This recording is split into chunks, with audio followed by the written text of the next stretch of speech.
Heri Kurniawan dari Generasi Muda. Yang saya tanyakan Pak, tentang materi ini aja. Kenapa pada setiap adanya penyelenggaraan pemilu seperti biasanya kan umum bahwa hasil dari pemilu itu masih ada kecurangan. Padahal kan kalau jika dibahas dari sesuai azas dan prinsip pemilu, harusnya kan sudah tidak ada lagi keraguan atas tanggapan kecurangan tersebut Pak. Bahkan mungkin sering terjadi keributan setelah mengikuti hasil dari pemilu. Itu bagaimana cara mengatasinya dan atau menanggulangi masalah tersebut? Itu saja Pak. Terima kasih. Pak Dodi Ivanda SH, beliau menanyakan beberapa permasalahan dalam pelaksanaan pemilu seperti black campaign, kemudian money politik, alat peraga kampanye, seperti itu. Mungkin perlu tanggapan dari Bapak dalam hal ini. Silakan Pak.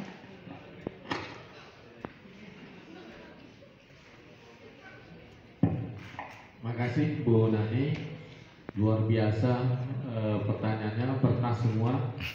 Nanti kalau saya tidak bisa dijawab oleh Pak Dekan kita atau Pak Zul. Kalau enggak, mungkin saya bawa nanti ke Padang, kita diskusi dengan pimpinan.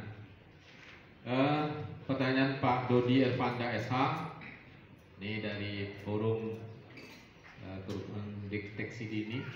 Ini beliau ini nanti kalau ada masalah, pasti dia turun ke lapangan dulu, Pak Dodi. Bagaimana mencegah black campaign atau artinya kampanye hitam? Nah, inilah Bapak sekalian. Memang ini mau tidak mau kita juga harus melihat ini ada barangnya. Jadi Bapak sekalian, jangan sampai kita hendaknya mulai munculkan isu-isu yang negatif ya. Apa kata orang kita, kalau kita perlu cukup diparancak awak saya ya. Jangan punya orang di paguruan. Apa istilahnya? Istilah Minangnya tarang lampawa lampu pulang dari Padangan ya. Itu istilahnya. Jadi Bapak sekalian, untuk itu kita di dalam rangka pendidikan politik itu tidak bagus ya. Kalau ingin kita maju, ingin berkembang, tentu yang dimunculkan adalah kita sendiri. Artinya apa yang telah kita berhasil kita lakukan, apa yang telah selama ini aktiviti yang kita lakukan, aktivitas-aktivitas dalam rangka mengembangkan dan memajukan pembangunan di daerah kita ya. Jangan dihidupkan isu-isu negatif yang membuat teman kita di partai lain misalnya atau calon lain yang menjelek-jelekkan ya. Itu tidak boleh ya. Masyarakat sudah bisa menilai itu siapa yang baik dan siapa yang jelek. Saya yakin percaya ya. Bapak Ibu sekalian, Anda semua pasti sudah ada dalam pikiran masing-masing, dalam hatinya, ini kalau begini tidak baik orangnya, pasti ada ya. Karena kita kalau pikiran secara naluri itu sudah pasti, kalau pikiran naluri ya, itu dijamin kebenarannya. Maka Bapak sekalian, kita berharap pada Bapak-Bapak, Ibu-Ibu, jangan sampai ada isu black campaign ini. Termasuk nanti Bapak sekalian, jangan terpengaruh dengan money politik. Jangan kita terpengaruh dengan uang. Sampai sejauh mana lah uang itu ya. Kita harus punya integritas. Kita harus punya komitmen diri. Ya, jangan mudah dibeli orang integritas kita. Tentukan pilihan kita sendiri menurut hati nurani kita. Anda kan Bapak Ibu sekalian sudah melihat siapa yang baik dari calon-calon kita, siapa yang pas. Jangan terpengaruh black campaign dan jangan terpengaruh money politik. Berapalah uang Bapak Ibu sekalian, misalnya terpengaruh kata Pak Dodi tadi, dikasih uang misalnya 100.000, satu kita mau memilih ya, dikasih satu bilik suara, kita dikasih 100.000 atau 200.000, tapi harga diri kita terjual ya. Jangan, kita harus punya integritas diri, kita harus punya komitmen diri kita. Jangan sampai mudah terpengaruh oleh orang-orang yang mau mempengaruhi kita. Jangan mau kita terjual harga diri kita. Maka itu Bapak Ibu sekalian, tanamkan dalam hati kita ini memilih pemimpin, memilih anggota DPRD yang benar, yang sesuai dengan hati nurani kita. Nah, kalau kita salah memilih, maka Bapak Ibu sekalian selama 5 tahun kita akan merasa tidak enak, ya pasti, selama 5 tahun. Nah, itu bisa Bapak Ibu sekalian pikirkan dengan hati nurani, pikiran secara logika, pikiran secara rasional, siapa yang terbaik menurut Bapak Ibu sekalian, ya. Kemudian APK, alat peraga kampanye, ini memang Bapak Ibu sekalian ini terjadi ya di lapangan. Dan betul kata Pak Dodi, dia dipasang walaupun tanahnya dia punya, tapi tanah itu milik dekat dengan sekolah, dekat dengan rumah ibadah, tapi dipasang juga, padahal itu tidak boleh. Ya, tidak boleh alat peraga dipasang dekat sekolah, dekat tempat pendidikan, dengan rumah ibadah. Nah, ini tentu bagaimana nanti penjelasan kita, terutama Bawaslu, pemerintah daerah melalui Kesbangpol memberi penjelasan kepada yang bersangkutan, ya. Jadi Bapak sekalian perlu nih turun deteksi dini forum untuk menjelaskan kepada masyarakat bahwa saya dengan cara begitu salah, ya. Walaupun tanahnya, tapi pemasang baliho, pemasangan spanduk itu di lokasi-lokasi yang dilarang oleh undang-undang. Maka berikan penjelasan kepada yang bersangkutan itu menyalahi aturan. Nah, kalau misalnya penjelasan kita tidak juga, aparat bisa bertindak, ya. Aparat bisa bertindak menurut dasar hukum, menurut ketentuan hukum, ya. Itu dibenarkan oleh ketentuan undang-undang. Kemudian selanjutnya Dodi Yasman, ini Dodi aja nama dulu, ya. Pertama, Dodi Yasman Esos, strategi pilkada, yang menyatakan di sana pengaduan kalau ada selisih suara 0,5-2% ya Dodi, ya. Itu betul menurut undang-undang, ya. Nah, kenapa ini ada kasus kata Dodi masalah di Jawa Timur, ya, ketika Ibu Khofifah terpilih. Tapi Bapak sekalian, pada saat itu Ibu Khofifah terpilih, perbedaan suaranya itu artinya tidak mencapai 0,5-2%. Artinya kasus ini walaupun dikadukan kepada MK, tapi Bapak Ibu sekalian, karena SK mereka yang Ibu Khofifah pada saat itu dan suaranya pun Bapak Ibu sekalian dalam pemilihan cukup besar, sangat besar, sehingga dia memang menurut keputusan yang dilantik adalah suara terbanyak. Artinya Ibu Khofifah waktu itu saat itu adalah suara terbanyak. Jadi dalam pelaksanaan undang-undang, siapa yang suara terbanyak mesti dilantik dulu. Kalau terjadi masalah, nanti setelah dilantik baru kasusnya diselesaikan. Dan bisa saja nanti kalau ada pidananya bisa dianulir Pak Dodi gitu. Bisa saja dibatalkan dia jadi pemenangnya, karena menurut ada ketentuan lain yang didapat data-data di lapangannya yang diputuskan oleh MK nanti atau oleh MA nantinya. Kemudian pelantikan tetap dilaksanakan, ya sama tadi sudah dijawab. Apa satu ya? Sudah ya. Kemudian lagi Ade Kurniawan. Kenapa setiap pemilu ada masalah kecurangan? Bagaimana cara mengatasi? Inilah Bapak sekalian, harus ada partisipasi masyarakat mengawasi tahapan pemilu. Tidak hanya yang dilakukan oleh Bawaslu, tapi kita juga berhak mengawasi karena dijamin oleh undang-undang tadi, ya. Dijamin untuk melaksanakan pengawasan tahapan pemilu dari awal sampai selesai. Kita dijamin oleh undang-undang. Maka itu Bapak sekalian, kita berhak untuk mengawasinya juga di samping Bawaslu yang sudah ada. Ya, nanti kita harap semua Bapak Ibu sekalian ikut mengawasi jalannya pesta demokrasi yang akbar besok ini. Ini luar biasa Bapak sekalian. Akan banyak lagi ballot campaign besok. Belum ada juga money politik karena ini besar-besaran. Di dunia baru Indonesia yang melaksanakan pemilu seperti ini, ya, besar-besaran sekali. Karena pemilu serentak. Jadi ada nanti bupati yang 2022 ini besok habis masa jabatannya. Maka pemilu harus dilaksanakan 2024 nanti. Jadi selama 2 tahun nanti ada PJ Bupati nanti. Kalau kita nanti pemilu 2024 berarti langsung ya, karena baru kemarin pemilihan ya, Dodi ya. Nah, jadi tidak ada PJ Bupati nanti. Kalau kemarin ada kan Pak Sastri kan.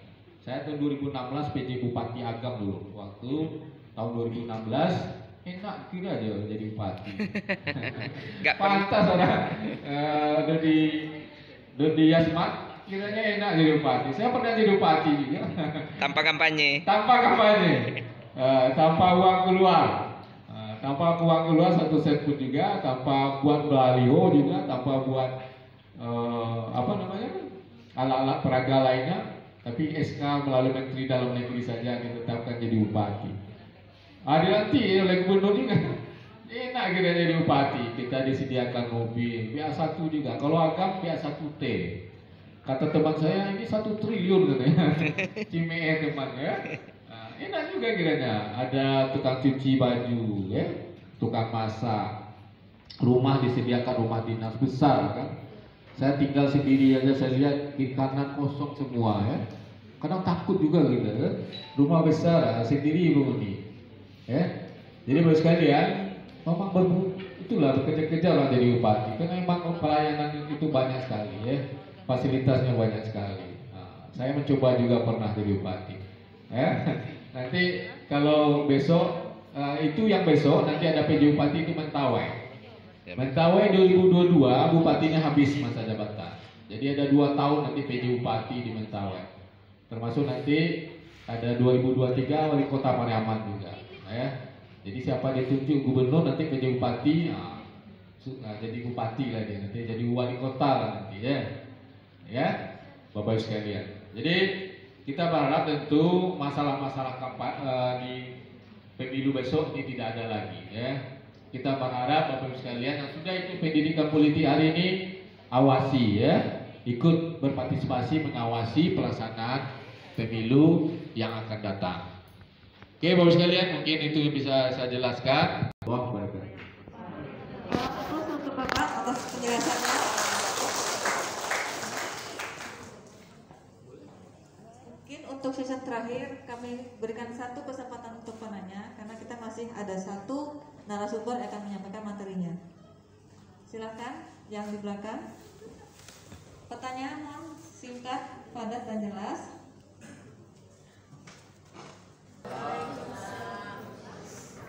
Terima kasih moderator telah memberikan kesempatan kepada saya untuk bertanya, dan nama saya Zikri Sadik Mandawian. Nama saya Zikri Sadik Mandawian. Zikri. Ya, Pak.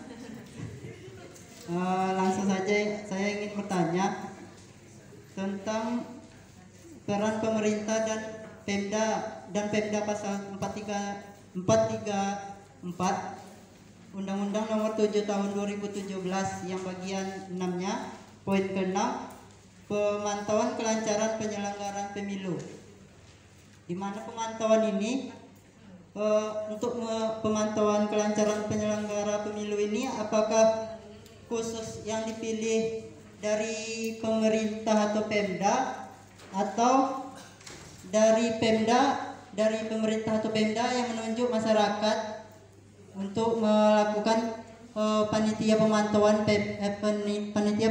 pemilu ini, atau bisakah dari partai parpol atau bisakah dari partai parpol untuk memantau untuk pemilu ini, pemantauan itu apakah bisa dari pemerintah ataukah boleh juga dari masyarakat ataukah dari parpol?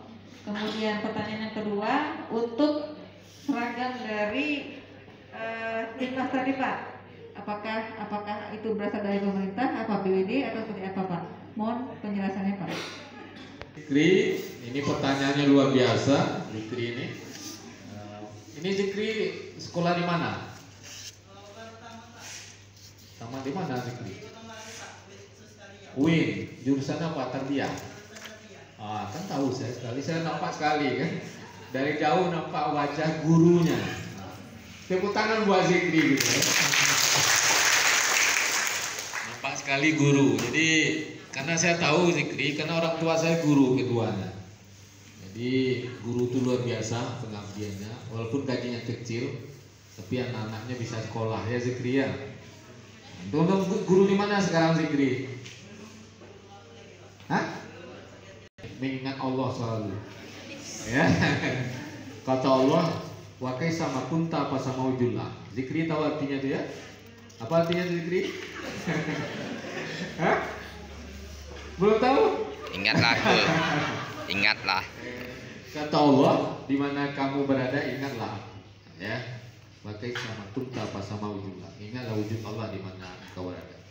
Ya. Kata Allah, aku tinggal lebih dekat daripada urat leher. Apa tuh ayatnya Zikri? Tidak tahu juga Zikri kita. Apa tuh? Faskurni askurkum ya. Kapan kamu ingat kepadaku, aku akan ingat kamu. Itu ma'rifatullah. Kemudian Anda semua ya ingat kita Allah selalu. Di mana kita berada. Kita pasti dijamin. Kalau kita ingat orang ingat kita, dijamin kita ya. Oke, mengenai pertanyaan Zikri. Bagaimana dengan pemantauan perkembangan politik di daerah? Nah, tentu saja seperti yang saya sampaikan tadi, masyarakat harus berpartisipasi. Tidak hanya pemerintah, tapi masyarakat juga bisa mengawasi. Boleh partai politik juga mengawasi. Masyarakat juga, LSM juga ya. Karena kita menginginkan pemilu kita yang depan ini ke depan atau selanjutnya harus bersih. Ya, sesuai dengan prinsip kita, pemilu kita apa tadi? Luber dan jurdil. Jadi baru sekalian, mesti juga peran kita masyarakat mengawasi pelaksanaan tahapan pemilu. Dari awal, dari pencatatan nama saja di panitia pemilu yang ada di tempat kita tinggal, itu harus kita pantau.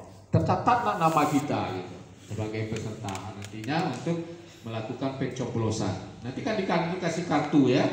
Kita kalau kita memilih dikasih format, nanti ditulis nama kita ya.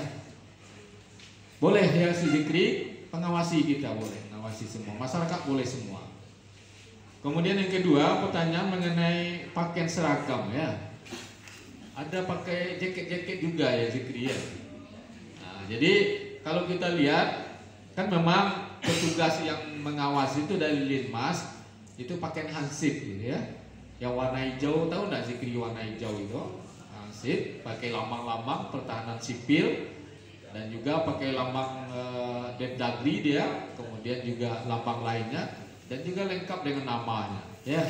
Itu memang disediakan oleh pemerintah, ada dananya. Kalau Zikri mau jadi Linmas boleh nanti, mendaftar nanti ya.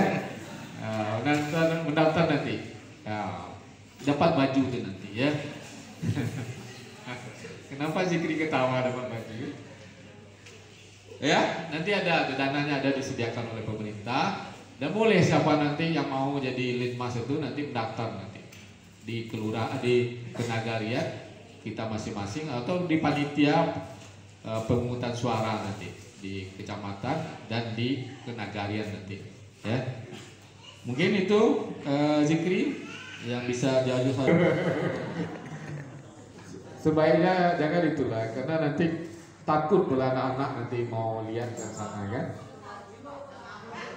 Ya. Ya dari Putri lagi. Ya silakan.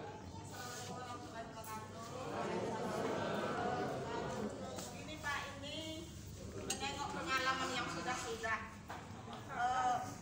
Kalau pemilu yang dulu